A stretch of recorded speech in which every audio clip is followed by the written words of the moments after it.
You're listening to the Dibbly Dobbly Podcast. Remember to like, share, comment, subscribe, and click the bell to make sure you get the latest episodes of the podcast. Be sure to like and share our Facebook page and follow us on Twitter. Hi everyone, and welcome back to another episode of the Dibbly Dobbly Podcast. On today's episode of the podcast, we review match number 24 of IPL 2021 between the Mumbai Indians and the Rajasthan Royals. It's the Dibbly Dobbly Podcast, and let's get started. Let's have a look at the match summary from game number 24 of IPL 2021 from Delhi between the Mumbai Indians and the Rajasthan Royals. The Rajasthan Royals batted first and made 4 for 171 from their 20 overs. Sanju Samson top scored with 42 off 27 balls, and Chahar took 2 wickets for the Mumbai Indians. The Mumbai Indians finished on 3 for 172 from 18.3 overs. Quinton de Kock top scored with 70 not out off 50 balls. Morris took 2 wickets for the Rajasthan Royals. The Mumbai Indians won by 7 wickets, and Quinton de Kock was named man of the match. What were some of the key moments and key factors from this match between the Mumbai Indians and the Rajasthan Royals? I thought the key factor in the Mumbai Indians winning this match was the partnership between Quinton de Kock and Krunal Pandya of 63 for the 3rd wicket. That pretty much sealed the game for the Mumbai Indians. The Rajasthan Royals got 171 on this Delhi surface, which is a good batting surface, but it wasn't enough. And that partnership between de Kock and Pandya got the runs easily, along with the other batsmen as well from the Mumbai Indians, which led to the Mumbai Indians winning this match by 7 wickets. Let's have a look at the Mumbai Indians team performance in this match. We'll start with their batsmen, Rohit Sharma 14, de Kock 70 not out, Suryakumar Yadav 16, Krunal Pandya 39, and Pollard 16 not out. I thought it was a dominant batting display from the Mumbai Indians today in this game against the Rajasthan Royals. Back to some sort of their best with the bat. They've been struggling with the bat of late in this IPL season, but in this game we saw a glimpse of what they can do with the bat, and they are a class side in terms of their batting. I thought de Kock and Krunal Pandya's partnership of 63 for the 3rd wicket pretty much sealed this game for the Mumbai Indians. Along with the other partnerships of 49 for the 1st wicket between Rohit Sharma and de Kock, 34 for the 2nd wicket between de Kock and Suryakumar Yadav, and 26 unbeaten for the 4th wicket between de Kock and Pollard, all contributed in the Mumbai Indians chasing down these runs and winning this match by 7 wickets. I thought in this innings they batted smarter. They took their time on this pitch here in Delhi, didn't play reckless shots, chose the right balls to attack. They backed up partnerships well, and they scored the runs, which is the main thing. So great signs for the Mumbai Indians. I think it's great signs for them that Quinton de Kock is back in the runs. He made 70 not out in this game today. And obviously for them, it's great signs for the Mumbai Indians going forward that Quinton de Kock is scoring runs.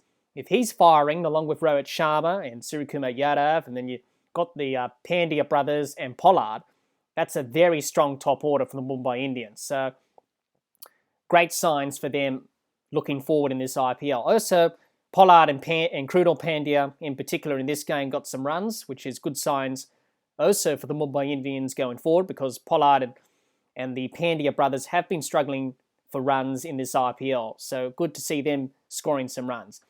Maybe the change of venue from Chennai to Delhi has helped the Mumbai Indians get back to their best with the bat, as we saw in this game. Often that does happen when you change venues. Obviously, Chennai was a tough surface to bat on, whereas here in Delhi, it's a much easier surface to bat on with the bat. So I think the change in venue has come at the right time, I should say, for the Mumbai Indians.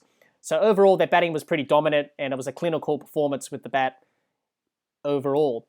Let's have a look at their bowlers. 2 wickets for Chahal, a wicket each for Bumrah and Bolt. No wickets for Krunal Pandya, Nathan Coulter-Nile and Janant Yadav. That's how their bowlers went about things in this match. I thought they did well to keep the Rajasthan Royals to 171 on this surface. They leaked a few runs. That's not surprising on a good batting surface to leak a few runs, but they did.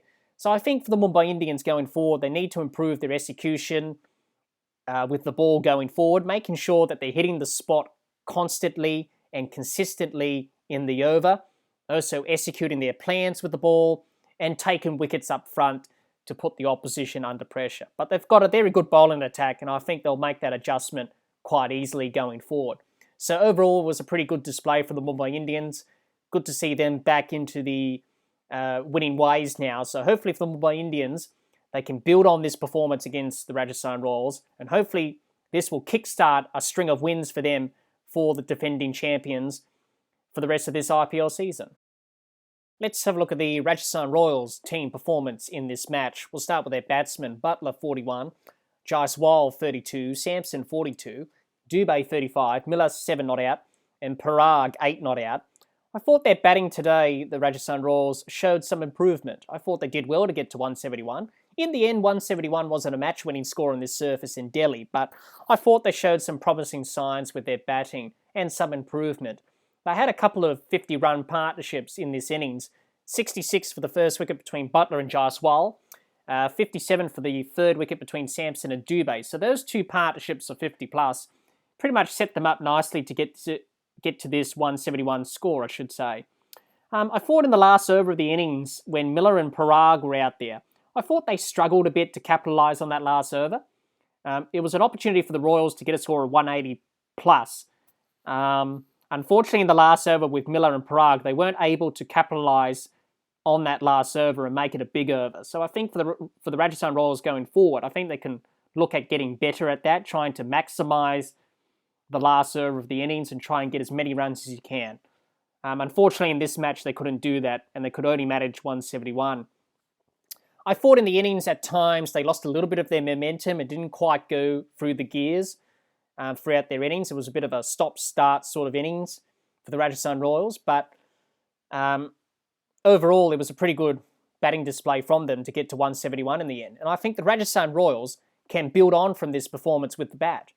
I think we saw some very promising signs from Jaiswal, Buttler, Samson, Dubey, scoring runs. So it's great signs for the Rajasthan Royals going forward in terms of their batting. Let's have a look at their bowlers. Morris got 2 wickets, a wicket for Rahman, no wickets for Dubey, Tawadia, Undercat and Sakriya. Their bowlers struggled to defend 171, and it was always going to be tough defending 171. Just like the Sunrisers Hyderabad found out in their game against the Chennai Super Kings here in Delhi, that if you're going to defend a score about 170 plus or something like that, it's always going to be tough on a good batting surface. I thought their bowlers mis-executed their skills with the ball. Their execution was off. Their lines and lengths were a bit inconsistent at times. They didn't keep the pressure on the Mumbai Indians. They didn't take wickets at regular intervals to put the Mumbai Indians under pressure.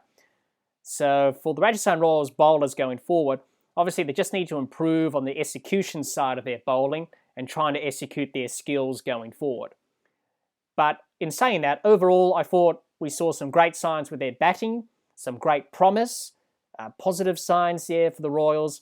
Their bowling, there's a few areas to improve on, but overall, it was a great effort from the Rajasthan Royals. Good to see them fighting on and looking to improve each and every game. That's what they need to do in this season, because this season for them is just about trying to get better from each game, and hopefully they can win a few more games to finish off this IPL season.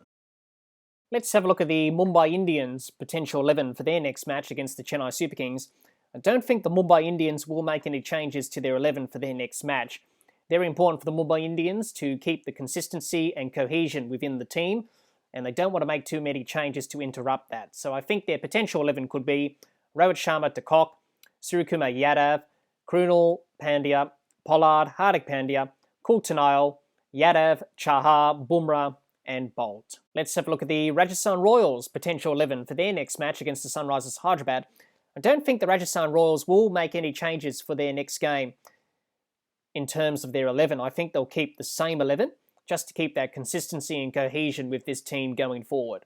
So their potential 11 could be Buttler, Jaiswal, Samson, Dubey, Miller, Parag, Tawadia, Morris, Undercat, Sakriya, and Rahman. What can we expect from both teams heading into their next match? Well, the Mumbai Indians' next match is against the Chennai Super Kings on Saturday at Delhi. For the Mumbai Indians, it's about building on from this performance heading into their next match. It's important for them to look to improve and get better from each game. The Rajasthan Royals' next game is against the Sunrisers Hyderabad on Sunday at Delhi. For the Rajasthan Royals, they can take a lot of positives out of this game with their batting and look to build on from that. They need to improve some areas of their bowling, but some promising signs ahead for the Rajasthan Royals. Well, that's all the time we have for this episode. Be sure to subscribe and click the bell to get the latest episodes of the podcast, and like and share our Facebook page, and follow us on Twitter. Until next time, keep safe, and bye for now.